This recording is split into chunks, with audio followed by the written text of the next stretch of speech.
How many here say you could identify someone in your group who had the breakthrough idea? How many say there was a breakthrough idea and someone provided it? Can I throw the ball to you, sir, and you can tell me what that was? Well, I saw him like in a few situations where he came up with a completely new idea. For example, to lay down the boxes and have the ball roll over it. In most groups, was it one person's idea that allowed you to innovate? No, what was it?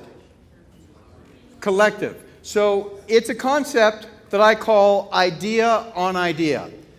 There are many people in the world who still think that innovation happens when you're sitting in your cubicle or in your office and the lightning bolt hits you and suddenly you have the great idea. It almost never happens like that. In most cases, it's one person saying, well, what if we did this? And the next person saying, well, what if we turn that on its side? The next person saying, actually, if we went over here with that idea. And it's this idea on idea building. And towards the end of your exercise, would it be safe that you were really well into idea and idea process? That's the heart of innovation, idea on idea. But there's one huge problem with that, and that is in most organizations, those ideas don't come out as quickly as you experience today. Someone you're in a meeting with and someone puts out an idea and you as the senior person says, hey, you know what? We tried that in 2009. It didn't work. Factually correct, but what have you done to the potential for that person to put the next idea forward? Have you opened the tap to more, or have you shut them down?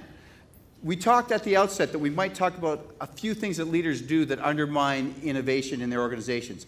This is a biggie. Most senior leaders, because they have seen it all, done it all, have lots of experience, in meetings, out of real concern for their people in their organization, try and help them from falling in the mud puddles. And what they don't realize is in most meetings or most interactions, they are in a bigger game and they don't even recognize the bigger game. And the bigger game is, can you create an environment where ideas flow quickly? Because as soon as you as a leader shoot down an idea or with good intention poke holes in an idea, guess what people do? They are slower to bring the next idea to the table. They make sure the idea is perfectly presentable, gift wrap in a bow before they say, hey, consider this. And when you have them do that, it slows idea and idea, and thus it slows innovation in your organization. So can you as leaders be more additive and not be poking holes in the ideas? And I'm going to suggest that one of the things that you could say is there is no such thing as a bad idea. Now, how many here say, I get no such thing as a bad idea? How many can say, I get it? Yet, how many of you have seen some horrible ideas in real life? Lots of you. I've seen terrible ideas.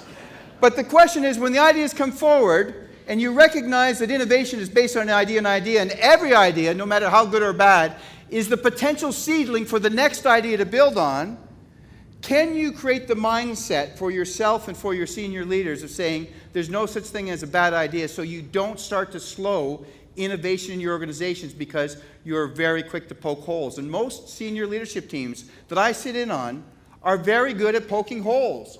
And the holes that they're poking at are appropriate, but they're losing the bigger game.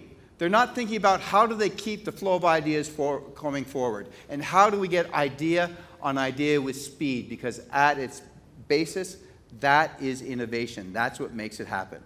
With me?